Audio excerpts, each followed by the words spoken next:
નમસ્કાર વિદ્યાર્થી મિત્રો, આપણે ધોરણ 10 ની અંદર અગાઉ સ્વાધ્યાય 6.3 ની અંદર 10 સુધી એક્ઝામ્પલ ગણ્યા છે. આજે વિદ્યાર્થી મિત્રો વિડિયો લેક્ચર 9 ની અંદર આપણે આગળ 11મા એક્ઝામ્પલની શરૂઆત કરીએ.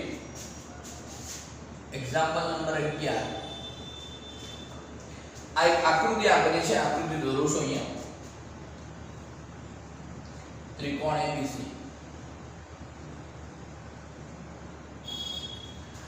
એમાં કીધું છે E એ સમદ્વિ બાજુ ત્રિકોણ ABC. આ સમદ્વિ બાજુ ત્રિકોણ છે. સમદ્વિ બાજુ કોને કહેવાય? જે ત્રિકોણની બે બાજુના માપ સરખા હોય. એટલે અહીંયા AB અને AC આ બે સરખા છે, આકૃતિમાં આપેલું છે. અને આ જે CB છે એને આગળ લંબાવવાની છે. ચલો લંબાઈ દીધી. આના ઉપર એક બિંદુ E આવેલું છે. અહીંયા E છે. ચલો અહીંયા E. ઓકે. હવે AD લંબ BC આવે. AD લંબ BC અને EF લંબ AC આવું આપેલું છે. AC ને EF લંબ છે. ચલો દોરી દઈએ. આ EF લંબ. આગળ AD લંબ BC. ચલો આ દોરો. AD લંબ BC. ઓકે. લંબ એટલે કાટખૂણો બને 90 અંશનો ખૂણો બનાવે એને લંબ કહેવાય. તો સાબિત કરો કે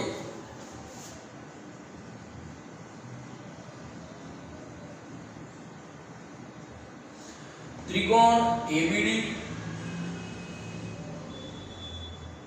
સમરૂપ ત્રિકોણ ECF. હવે વિદ્યાર્થી મિત્રો, આપણે આકૃતિની અંદર બે વસ્તુ આપી છે અને એના પરથી સાબિત કરવું છે. તો જે સાબિત કરવું છે એ ત્રિકોણની જ આપણે ચર્ચા કરવાની. તો પહેલા તો એ જ લખી દઈએ. ત્રિકોણ ABD અને ત્રિકોણ ECF માટે કયા બે ત્રિકોણની વાત છે? તો જે બે ત્રિકોણને આપણે સમરૂપ સાબિત કરવા છે એ બે ત્રિકોણની. હવે વિદ્યાર્થી મિત્રો જુઓ, ABD અને ECF માં હવે ABD ની અંદર D ખૂણો જે છે એ 90 અંશનો છે. ECF માં F ખૂણો 90 અંશનો. તો બે ખૂણા તો આપણને સરખા મળી ગયા. તો લખી શકીએ વિદ્યાર્થી મિત્રો, ખૂણો ADB ખૂણો ADB બરાબર અહીંયા કયો ખૂણો? F એટલે કે EFC. ખૂણો EFC બંને સરખા થશે. કેમ? તો એ કૌંસમાં લખી શકીએ બંને કાટખૂણા છે. હવે વિદ્યાર્થી મિત્રો, બંને કાટખૂણા થઈ ગયા તો બંને સરખા છે. એક ખૂણો સરખો થયો, આપણે જે બીજો ખૂણો સરખો કરી દઈએ તો આપણે ખોખું શરતના આધારે હવે બીજો ખૂણો જોઈએ. બરાબર જો આ ત્રિકોણની વાત છે, B જોડે C સરખો થવો જોઈએ. શોધીએ. આ B અને C હા સરખો બનાવી શકાશે. શેના કારણે? આપણને આપ્યું છે AB અને AC સરખી છે. તો લખીએ ત્રિકોણ ABC માં AB બાજુ બરાબર AC. તો જ્યારે વિદ્યાર્થી મિત્રો ત્રિકોણની અંદર બે બાજુના માપ સરખા હોય ત્યારે તેમની સામેના ખૂણા પણ સરખા થાય. તો AB નો સામેનો ખૂણો C થયો. તો વિદ્યાર્થી મિત્રો C એટલે શું? FCE બોલી શકું. FCE બોલી શકું.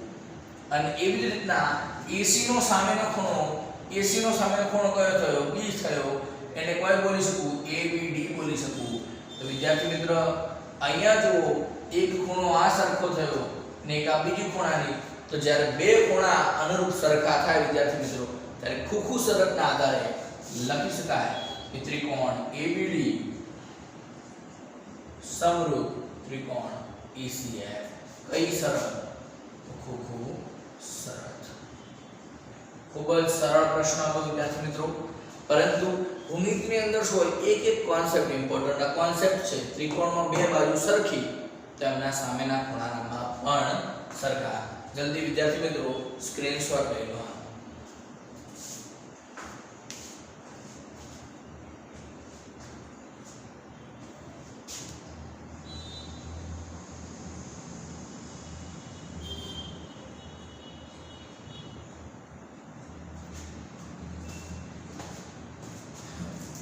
ચાલો વિદ્યાર્થીઓ આગળ આપણે 12મા એક્ઝામ્પલ જોઈએ.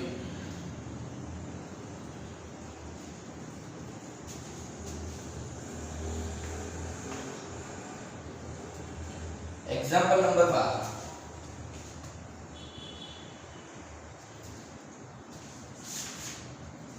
ત્રિકોણ ABC અને ત્રિકોણ PQR બે આપેલા છે એટલે આકૃતિ પણ છે. આ છે ત્રિકોણ ABC અને અહીંયા દોર્યું ત્રિકોણ PQR.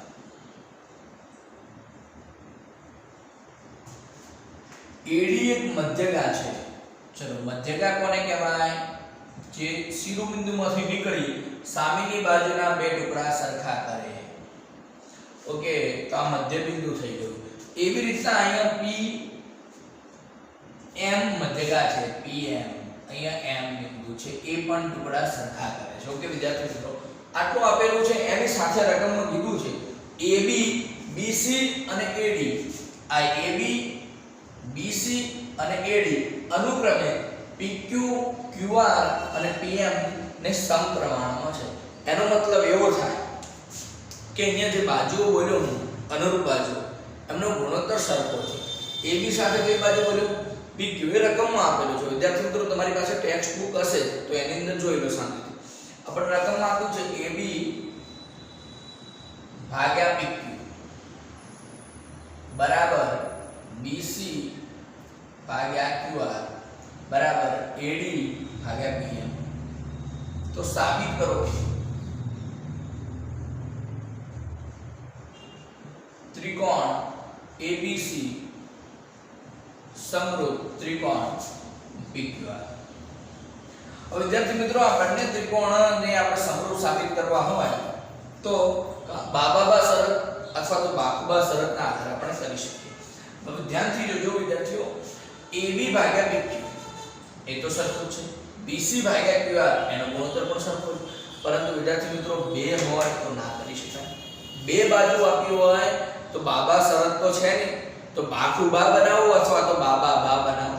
ઓકે, આ AD અને PM એ આની તો બાજુ છે એટલે આકૃતિમાં AD શું છે, PM શું છે. તો બરાબર અહીંયા આપણને આપ્યું છે તો એનો કંઈક ઉપયોગ તો કરવાનો હશે. ચાલો કરીએ, જોઈએ. બરાબર, હું પર્ટિક્યુલર આ ત્રિકોણની વાત કરું વિદ્યાર્થી મિત્રો, ABD અને PQM. ત્રિકોણ ABD અને ત્રિકોણ PQM ની વાત ચાલે છે. તો એની અંદર આપણને ખબર છે કે AB અને PQ નો ગુણોત્તર બરાબર AD અને PM નો ગુણોત્તર સરખો છે. એના બરાબર વિદ્યાર્થી મિત્રો BC ભાગ્યા QR આપેલું છે. પરંતુ આપણે આ ત્રિકોણની વાત કરું તો મારે BC ની જરૂર નથી, મારે ટુકડો BD ની જરૂર છે. તો બરાબર જોજો ધ્યાનથી, અહીંયા હું લખી દઉં BC ભાગ્યા QR. આ જે છેલ્લો ગુણોત્તર લખ્યો છે એને અંશ અને છેદમાં હું બે વડે ભાગી નાખું.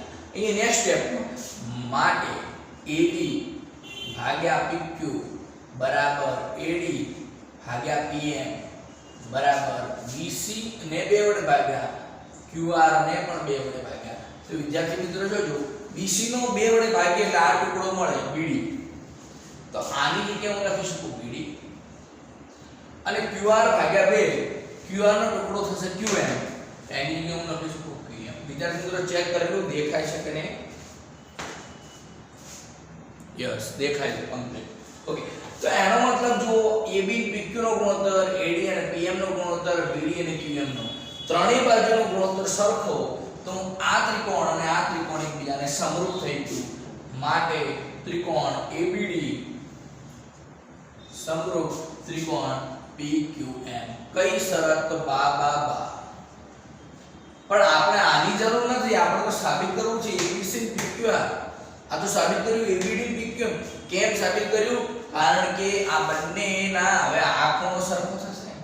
જ્યારે આ ત્રિકોણ સમરૂપ હોય તો સમરૂપતા ઉપરથી ખૂણા સરખા છે એવું સાબિત કરી શકાય.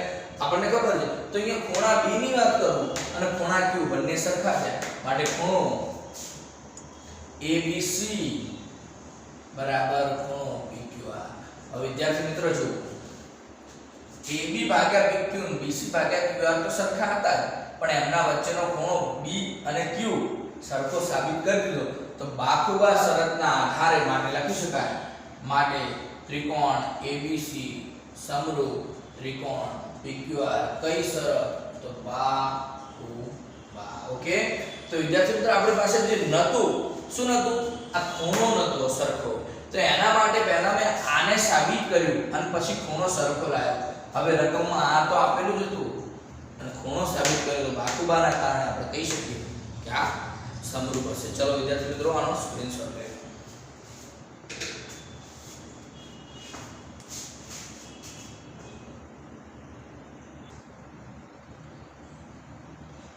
ચાલો વિદ્યાર્થીઓ, આગળ ખૂબ જ સરસ પ્રશ્ન છે, એકદમ એવો પ્રશ્ન છે, 10મો પ્રશ્ન, સોરી આગળ આપણે 12મો પ્રશ્નની 13મો પ્રશ્ન પહોંચ્યા છીએ, પણ કંઈક યુનિક છે, તમારા માટે થોડું ઓકવર્ડ કહી શકાય. પદ્ધતિ તો આની આ જ છે વિદ્યાર્થીઓ, પરંતુ કેમ ઓકવર્ડ એનું કારણ હું કહું છું. 13મો પ્રશ્ન ની રકમ બરાબર સાંભળજો. બિંદુ D ત્રિકોણ ABC ની બાજુ BC પર આવેલું છે. એક ત્રિકોણ ABC છે, એમાં BC બાજુ પર ક્યાંક D બિંદુ છે. ચલો અહીંયા મૂકી, અને એ D બિંદુ એવું છે કે જેથી ખૂણો ADC બરાબર ખૂણો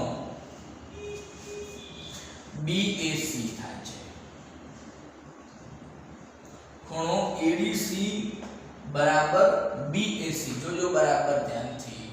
ADC એટલે આ ખૂણાની વાત થાય અને BAC એટલે આખા ખૂણાની વાત થાય છે. પોઈન્ટ અહીંયા સાબિત કરો કે રકમમાં પૂરું જશે, લખી દઈએ. સાબિત કરો કે CA સ્ક્વેર બરાબર CB ઇન્ટુ CD. આવું સાબિત કરો. વિદ્યાર્થીઓ, પ્રશ્ન સમરૂપતાનો છે, પરંતુ તમારા માટે ઓકવર્ડ એટલા માટે છે કે કયા ત્રિકોણને સમરૂપ સાબિત કરવું છે એ તમને ખબર નથી. હવે વિદ્યાર્થીઓ, તમને એ જ નથી ખબર કે કયા ત્રિકોણને સમરૂપ સાબિત કરવું, તો તમે કન્ફ્યુઝ થઈ ગયા કે કરવાનું શું છે. સર એક વખત કહી દો તો હું કરું ને તમને પ્રશ્ન. તો બરાબર ધ્યાનથી જુઓ વિદ્યાર્થીઓ, આપણને એક ક્લુ આપ્યો છે અહીંયા રકમમાં. ખૂણો ADC ને જોવો તો આ જે ખૂણો છે, અને ખૂણો BAC જોવો તો આ, તો એ બે ત્રિકોણને પકડો. આજે આ ખૂણાની વાત થાય કયા ત્રિકોણનો છે? આ ત્રિકોણનો છે, ત્રિકોણ ABC નો છે. અને આ જે ખૂણો છે કયા ત્રિકોણનો છે? ADC. તો પર્ટિક્યુલર પહેલા તો પસંદ કર્યા કયા બે ત્રિકોણની ચર્ચા કરવી, તો મેં ખૂણા ઉપરથી નક્કી કરીશ કે આ બે ત્રિકોણની ચર્ચા કરવાની.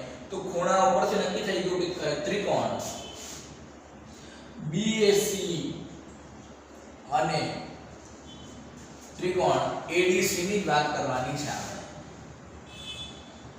આ બે ત્રિકોણ જ કેમ પસંદ કર્યા? પહેલો એ પોઈન્ટ શીખવાનો હતો, કારણ કે ખૂણા ઉપરથી નક્કી કર્યું. આ ખૂણો કયા ત્રિકોણનો છે? તો ADC નો છે. આ ખૂણો કયા ત્રિકોણનો છે? તો BAC નો છે. તો એની જ વાત કરવી છે વિદ્યાર્થીઓ, કારણ કે અહીંયા ટોટલ 3 ત્રિકોણ છે. એક આ રહ્યું ત્રિકોણ, એક આ અને એક મોટું. ઓકે, હવે આની અંદર આ બે ખૂણા તો સરખા છે. કયા ખૂણા સરખા છે? બરાબર જોઈ લો. તો એ તો લખી દઈએ. ખૂણો BAC બરાબર ખૂણો ADC. યાદ કરો આવું કેમ લખ્યું? તો રકમ પરથી લખો અથવા રકમ પરથી અને પક્ષ પણ કહી શકો વિદ્યાર્થીઓ. ઓકે, તો બંને સરખા થઈ ગયા. એના પછી વિચારવાનું શું વિદ્યાર્થીઓ આપણે કે બીજા કયા ખૂણા સરખા સાબિત કરી શકાશે. બરાબર જો ત્રિકોણ ADC ને ADC અને ત્રિકોણ BAC માં બંનેમાં C ખૂણો આવે છે, કોમન છે, બંનેમાં સામાન્ય ખૂણો થઈ ગયો. તો લખી શકીએ ખૂણો ACB બરાબર ખૂણો DCA અથવા તો ACB. વિદ્યાર્થીઓ ક્યાંથી લાયા? તો આપણે લખી શકીએ કારણમાં સામાન્ય ખૂણો છે. હવે વિદ્યાર્થીઓ, આ બંને ખૂણા સરખા ખૂખુ શરતના આધારે આ ત્રિકોણ સમરૂપ થઈ ગયા, પરંતુ એક સંગતતા હોય, કોની જોડે કયો લખવો એ પણ પોઈન્ટ ધ્યાનમાં રાખવાનો. માટે ત્રિકોણ ABC ની જોડે કોણ સમરૂપ થશે? બરાબર C સાથે C જ આવશે એટલે લાસ્ટમાં C લખીશું. ખૂણા A સાથે D આવવો જોઈએ એટલે પહેલો D લખીશું. હવે વધ્યો એ લખવાનો વચ્ચે. તો આની સાથે આ પોઈન્ટ બહુ મહત્વનો છે. ABC જોડે DAC જ લખાય A જોડે D, B જોડે E અને C જોડે C. આવી રીતનું પોઈન્ટ જે છે એ બહુ મહત્વનું. કઈ શરત? તો ખૂબ શરત. ઓકે, આ સમરૂપ સાબિત થઈ ગયા. એના પછી શું સાબિત થાય? એમની બાજુઓનો ગુણોત્તર સરખો હોય. એના પરથી તો આવું લાવીશું. તો જે બાજુ પકડવાની છે પકડો. CA આ રહ્યું CA, તો સામે CD લેવાના. તો CA ભાગ્યા CD બરાબર બીજી કઈ બાજુ જરૂર છે CB, તો આ રહી BC બરાબર સામે શું આવશે? CB જોડે AC જ આવે. અનુરૂપ શબ્દનો મતલબ એ છે સેટિંગ કરવાનું. BC જોડે AC નું જ સેટિંગ થાય. અનુરૂપ BC જોડે AC જ અનુરૂપ છે વિદ્યાર્થીઓ. ઓકે, હવે જુઓ આ CA અને AC બંનેનો ગુણાકાર કરીએ ડાબી બાજુ તો CA નો વર્ગ થઈ જાય. CD ને પેલી બાજુ ગુણાકારમાં લઈ જઈએ તો CB * CD. તો વિદ્યાર્થી મિત્રો આ રીતના આપણે જવાબ લાવી શકીએ. તો જવાબ લાવો છે આવી ગયો. આના પહેલા એક સુંદર મજાનું વાક્ય થોડા વિડિયો પહેલા બોલ્યો હોઈશ, ખબર નથી કયા નંબરનો વિડિયો હતો, કે જ્યારે શું સાબિત કરવું છે એ ખબર નથી છતાં સાબિત થઈ જાય તો સમજવાનું વિદ્યાર્થીઓ કે આપણને ગણિત આવડી ગયું. ઓકે વિદ્યાર્થીઓ, બરાબર આ પોઈન્ટને ક્લિયર કરી લેજો. મેં જોયું નથી શું સાબિત કરવું, તેમ છતાં જવાબ આવે છે પર્ટિક્યુલર, એનો મતલબ કે ગણિતની અંદર તમને આવડે છે, સાદુરૂપ આપતા આવડે છે, સમરૂપતા શું છે બધી ખબર પડવા માંડી છે. ઓકે, જલ્દી સ્ક્રીનશોટ લઈ લો વિદ્યાર્થીઓ. વિદ્યાર્થી મિત્રો આગળ જે 14મો પ્રશ્ન છે ને એ 12મો જે પ્રશ્ન તો સેમ ટુ સેમ ક્વેશ્ચન છે, એટલા માટે વિદ્યાર્થીઓ એ આપણે ફરીથી કરીશું નહીં. ઓકે, તમે તમારી ટેક્સ્ટ બુકમાં રકમ જોઈ શકો છો, બંને રકમ એક્ઝેક્ટ સેમ છે. ઓકે, આગળ જોઈએ વિદ્યાર્થીઓ 15મો પ્રશ્ન. ખૂબ જ સરસ પ્રશ્ન, કારણ કે અત્યાર સુધી આપણે રાઇડર ગણીએ સાબિત કરવાના દાખલા. હવે આપણે જે 15મો પ્રશ્ન આવ્યો છે એ દાખલો છે ગણવાનો, એ તો ધ્યાનમાં રાખજો, પૂછાશે. ચલો જોઈએ 15મો પ્રશ્ન. એક 6 મીટર ઊંચા શિરોલંબ વાંસનો જમીન પરનો પડછાયો 4 મીટર છે. ઓકે વિદ્યાર્થી મિત્રો, મેં કીધું તો પડછાયો કેવી રીતના પડે. મારે આ વસ્તુનો પડછાયો મેળવવો હોય વિદ્યાર્થી જમીન ઉપર, તો અહીંયાથી પ્રકાશ આવતો હશે અને પ્રકાશના કારણે આમ જમીન ઉપર પડછાયો પડે. ધારો કે આ માર્કરની વાત કરું તેનો પડછાયો. તો એવી રીતના અહીંયા વાત કરે છે ઊંચો શિરોલંબ વાંસ છે. ચલો અહીંયા દોરી દીધો શિરોલંબ વાંસ. આ વાંસનો પડછાયો ક્યાં પડશે? અહીંયા જમીન ઉપર. ઓકે, આ વાંસની લંબાઈ 6 મીટર હતી, આનો પડછાયો 4 મીટર છે. ઓકે, તો જુઓ વિદ્યાર્થી મિત્રો, આને હું જોડી દઉં છું. આ પર્ટિક્યુલર એક કેસ છે. એ કેસનો મતલબ એવો છે કે ધારો કે સાંજના 5 વાગ્યા, તો સાંજના 5 વાગ્યા આટલો પડછાયો પડે, ગમે તેટલા વાગ્યા પર્ટિક્યુલર એટલા. હવે એ જ સમયે એક મિનારો છે એ 28 મીટર લાંબો છે. સોરી, એનો પડછાયો, એક મિનારાનો પડછાયો, આ પડછાયો જો દીધો, આ બાજુ દોર્યો મિનારો છે, આ વાંસ છે, અહીંયા લખું છું વાંસ, અને અહીંયા મિનારો.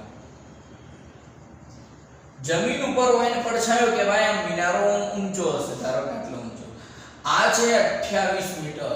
તો આ પ્રશ્ન આપણને શોધવાનું દીધું છે વિદ્યાર્થી મિત્રો. આ કેટલા થશે આપણે એ શોધવું છે.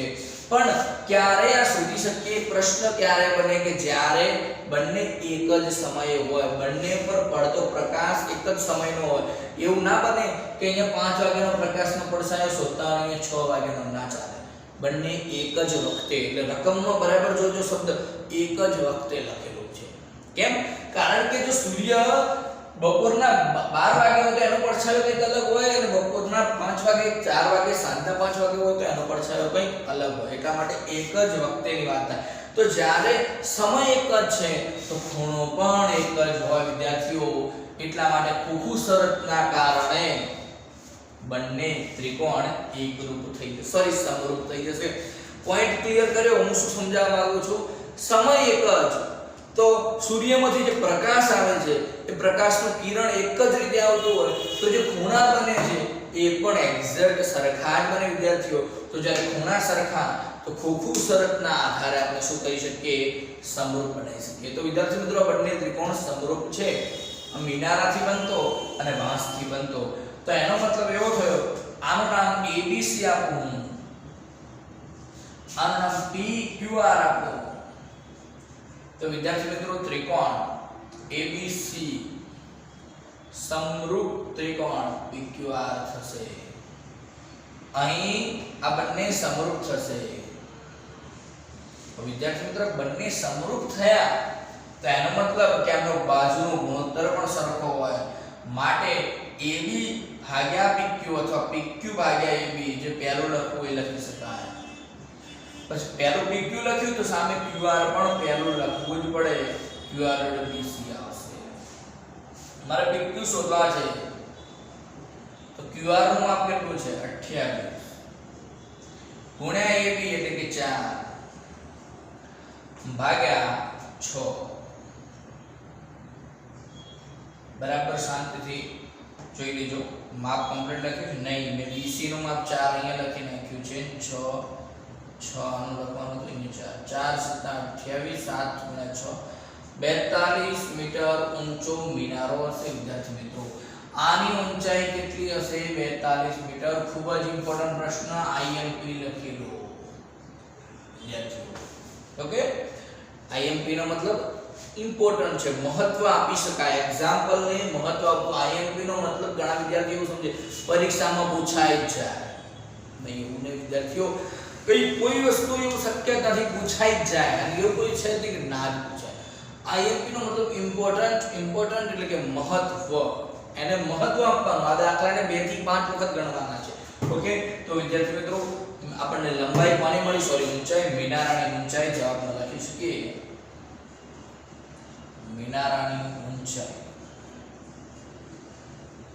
બરાબર 42 મીટર. જેને ગણિતમાં ઇન્ટરેસ્ટ છે એ સીધો આવી રીતના જવાબ આવે. 4 × 28 તો 6 × 42. બહુ સરળ પ્રશ્ન થઈ ગયા એકદમ, જે તર્ક વિચારવાની શક્તિ હોય વિદ્યાર્થીઓ. ઓકે વિદ્યાર્થી મિત્રો, તો એક્સરસાઇઝ ની અંદર 15નો એક્ઝામ્પલ તો આના સિવાય લાસ્ટ એક્ઝામ્પલ એક 16મો છે. એ તમારા માટે એક હોમવર્ક બાકી રાખીશું. તમારા માટે હોમવર્ક માટે એક એક્ઝામ્પલ બાકી રાખીશું. ઓકે વિદ્યાર્થી મિત્રો, ઘરેથી જરૂર ટ્રાય કરશો. આજના વિડિયોની અંદર આટલું જ. તમે વિડિયો જોયો બદલ તમારો ખૂબ જ આભાર.